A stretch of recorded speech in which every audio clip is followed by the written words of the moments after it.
New data from the Maine Secretary of State's office shows voter registration in Maine spiked once President Joe Biden announced he was dropping out of the race for president. Biden then threw his support behind his vice president, Kamala Harris.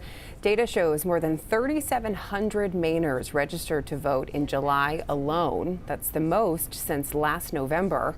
When you look at the week Biden dropped out on its own, 1,200 people registered to vote and another 1,100 people registered the week after that. A political science professor at the University of Southern Maine says we won't know for sure what this trend means until the election in November, but he says one party has reason to be hopeful.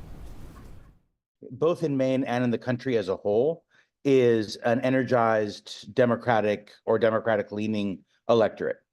I think there was a lot of anxiety surrounding President Biden's candidacy, and the speed with which the Democrats as a party have coalesced behind the vice president as a candidate, I think has really been a big boost in the energy of Democratic voters.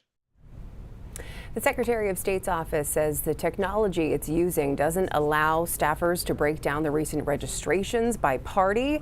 Dr. Schmidt says it's possible that there is also a surge of people registering to vote so they can support former President Donald Trump.